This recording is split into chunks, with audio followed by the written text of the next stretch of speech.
ദൈവനാമത്തിന് മഹത്വമുണ്ടാകട്ടെ. പ്രിയ സഹോദരങ്ങളെ, നമ്മുടെ ജീവിതത്തിലെ തിരക്കുകൾക്കും ബഹളങ്ങൾക്കും ഇടയിൽ ഒന്ന് ശാന്തമായിരിക്കാൻ, എൻ്റെ സങ്കടങ്ങൾ മുഴുവൻ ഇറക്കി വയ്ക്കാൻ ഒരിടം ഉണ്ടായിരുന്നുവെങ്കിൽ എന്ന് നിങ്ങൾ എപ്പോഴെങ്കിലും ആഗ്രഹിച്ചിട്ടുണ്ടോ?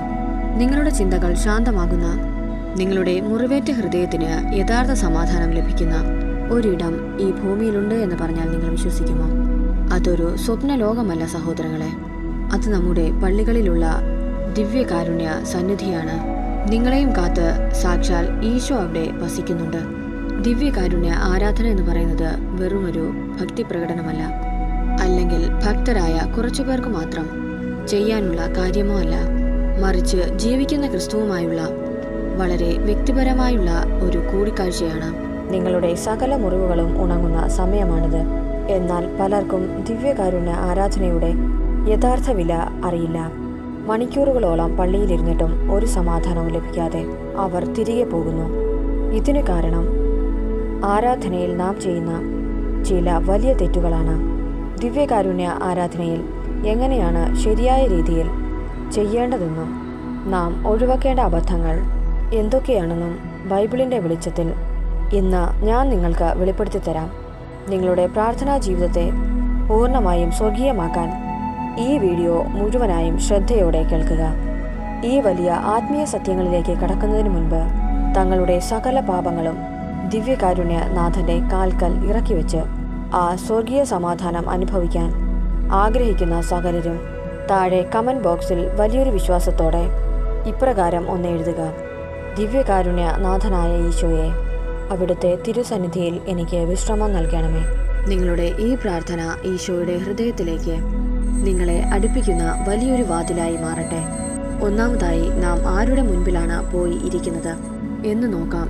യോഹന്നാൻ 6:51 ഈശോ വളരെ വ്യക്തമായി പറയുന്നു, സ്വർഗത്തിൽ നിന്നിറങ്ങിയ ജീവനുള്ള അപ്പം ഞാനാണ്. ആരെങ്കിലും ഈ അപ്പത്തിൽ നിന്ന് ഭക്ഷിച്ചാൽ അവൻ എന്നേക്കും ജീവിക്കും. ലോകത്തിൻ്റെ ജീവനു വേണ്ടി ഞാൻ നൽകുന്ന അപ്പം എൻ്റെ ശരീരമാണ്. പള്ളിയിൽ തിരുവോസ്തി എഴുന്നള്ളിച്ചു വെച്ചിരിക്കുന്ന ഇടത്തോ നാം മുട്ടുകുത്തുമ്പോൾ അതൊരു ഓർമ്മയോ അല്ലെങ്കിൽ അതൊരു പ്രതീകമോ അല്ല, ജീവനുള്ള യഥാർത്ഥമായ ക്രിസ്തുവാണ് അവിടെയുള്ളത്. ബത്ലഹേമിൽ ജനിച്ച, കാൽവരിയിൽ മരിച്ച, നമുക്ക് വേണ്ടി ഉയർത്തെഴുന്നേറ്റ അതേ ഈശോ അവിടുത്തെ ശരീരവും രക്തവും ആത്മാവും ദൈവത്വവുമായി അവിടെയുണ്ട്. നാം ഒരു സാധനത്തിന് മുൻപിലല്ല, ഒരു വ്യക്തിയുടെ മുൻപിലാണ് ഇരിക്കുന്നത്. സഹോദരങ്ങളെ, ഒരു സാധാരണ കർഷകൻ പള്ളിയിൽ വന്ന് മണിക്കൂറുകളോളം തിരുവോസ്തിയെ നോക്കിക്കൊണ്ടിരുന്നു. അത് കണ്ട് വിശുദ്ധൻ ചോദിച്ചു, നിങ്ങളിവിടെ എന്താണ് ചെയ്യുന്നത്? ആ കർഷകന്റെ മറുപടി ഇതായിരുന്നു: ഞാൻ അവനെ നോക്കുന്നു, അവൻ എന്നെയും നോക്കുന്നു. ഇതാണ് സഹോദരങ്ങളെ ആരാധന. വാക്കുകളുടെ ആവശ്യമില്ലാത്ത സ്നേഹത്തിൻ്റെ നോട്ടം കൊണ്ട് മാത്രം സംസാരിക്കുന്ന അനുഭവം. രണ്ടാമതായി, ദിവ്യകാരുണ്യ സന്നിധിയിലേക്ക് പോകുമ്പോൾ നാം എങ്ങനെ ഒരുങ്ങണം എന്ന് നോക്കാം. സങ്കീർത്തനം 46:10 വചനം പറയുന്നു, ശാന്തമാകുക, ഞാൻ ദൈവമാണെന്നറിയുക. ദിവ്യകാരുണ്യ ആരാധന ആരംഭിക്കുന്നത് അന്ന് പള്ളിയിൽ കയറുമ്പോഴല്ല, അതിനു മുൻപേ നിങ്ങളുടെ ഹൃദയത്തിൽ തുടങ്ങണം. വെറുമൊരു വഴിപോക്കനെ പോലെ കയറി ചെല്ലേണ്ട ഇടമല്ല. അവിടെ രാജാവായ ദൈവം എഴുന്നള്ളിയിരിക്കുകയാണ്. അതിൻ്റേതായ ആദരവ് നാം നൽകണം. പള്ളിയിലേക്ക് കയറുന്നതിന് മുൻപ് തന്നെ ഫോണുകൾ സൈലൻ്റ് ആക്കി വയ്ക്കുക. ലോകത്തിൻ്റെ സകല ബഹളങ്ങളെയും പുറത്തു നിർത്തുക. പള്ളിയിൽ കയറി മുട്ടുകുത്തുമ്പോൾ ആദ്യം തന്നെ വലിയൊരു വിശ്വാസത്തോടെ പറയുക, അവിടുന്ന് ഇവിടെ ജീവനോടെയുണ്ടെന്ന് ഞാൻ വിശ്വസിക്കുന്നു. ഒരു സുഹൃത്തിനോട് എന്ന പോലെ നിങ്ങളുടെ ആകുലതകളും സങ്കടങ്ങളും ഈശോയോട് പറയുക.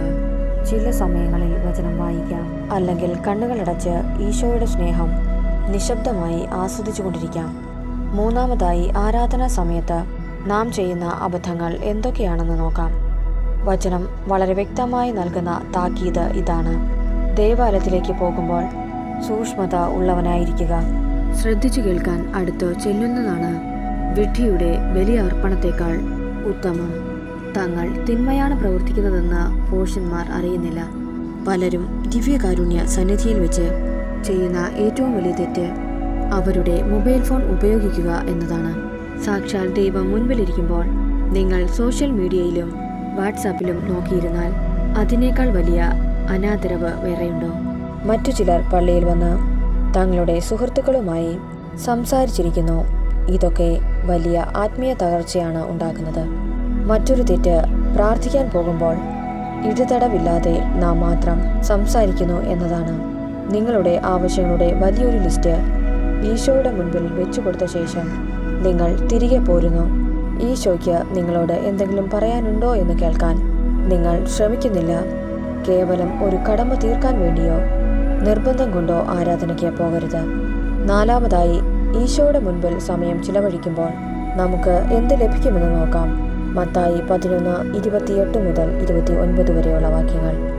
ഈശോ നൽകുന്ന വാഗ്ദാനം ഇതാണ്: അധ്വാനിക്കുന്നവരും ഭാരം വഹിക്കുന്നവരും നിങ്ങൾ എല്ലാവരും എൻ്റെ അടുക്കൽ വരുവിൻ, ഞാൻ നിങ്ങളെ ആശ്വസിപ്പിക്കാം. സഹോദരങ്ങളെ, ലോകം മുഴുവൻ ചുറ്റിയാലും കിട്ടാത്ത സമാധാനം ആ അൾത്താരയുടെ മുൻപിൽ നിന്ന് നിനക്ക് ലഭിക്കും. ദിവസവും അല്ലെങ്കിൽ ആഴ്ചയിലൊരിക്കൽ ദിവ്യകാരുണ്യ ആരാധനയ്ക്കായി സമയം കണ്ടെത്തുക. അങ്ങനെയുള്ള ഒരു വ്യക്തിക്ക് ലഭിക്കുന്ന ഏറ്റവും വലിയ ഫലം ആത്മീയ ശക്തിയാണ്. ഏതോ വലിയ പ്രലോഭനങ്ങളെയും പാപങ്ങളെയും എളുപ്പത്തിൽ ജയിക്കാൻ അവർക്ക് സാധിക്കും. നിങ്ങളുടെ ഉള്ളിലെ മുറിവുകൾ അവിടെ വെച്ചാൽ ഉണങ്ങാൻ തുടങ്ങും. എത്ര വലിയ പ്രതിസന്ധികൾ വന്നാലും തളർന്നു പോകാത്ത വല്ലാത്തൊരു ധൈര്യം ഈശോ നിങ്ങൾക്ക് നൽകും. ഈ ഭൂമിയിൽ നമുക്ക് ലഭിക്കാവുന്ന ഏറ്റവും മികച്ച സമയം ദിവ്യകാരുണ്യത്തിന് മുൻപിൽ ഇരിക്കുന്ന സമയമാണ്. ഈശോയ്ക്കായി സമയം കണ്ടെത്തുക. ആ സമയം നിങ്ങൾക്കായി മാറ്റിവെച്ച വലിയ അത്ഭുതങ്ങൾ ഈശോ നിങ്ങൾക്ക് കാണിച്ചു തരും. സഹോദരങ്ങളെ, ലോകത്തിൻ്റെ നാഥനായ ഈശോ അവിടെ നിങ്ങൾക്ക് വേണ്ടി കാത്തിരിക്കുന്നുണ്ടെന്ന്. നിങ്ങളുടെ ജീവിതം മുഴുവൻ ഒരു ദിവ്യകാരുണ്യ ആരാധനയായി മാറട്ടെ. ദൈവത്തിന് നിങ്ങളോടുള്ള സ്നേഹം എത്രയാണെന്ന് നിങ്ങൾ മനസ്സിലാക്കുക. സഹോദരങ്ങളെ, നിങ്ങൾ എത്രത്തോളം ദൈവത്തിൻ്റെ അടുക്കലേക്ക് ചെല്ലുന്നുവോ അത്രത്തോളം ദൈവം ദൈവത്തോട് നിങ്ങളെ കൂട്ടിച്ചേർക്കും എന്നുള്ളത് വളരെ ഉറപ്പുള്ള കാര്യമാണ്. വചനത്താൽ നമുക്ക് ഓരോരുത്തർക്കും ദൈവസ്നേഹത്തിൽ നിറയാം. ദൈവത്തിൻ്റെ ജ്വലിക്കുന്ന വചനത്താൽ നമ്മെ ഓരോരുത്തരെയും അവിടുന്ന് അനുഗ്രഹിച്ച് കാത്ത് പരിപാലിക്കുമാറാകട്ടെ. ആമേൻ.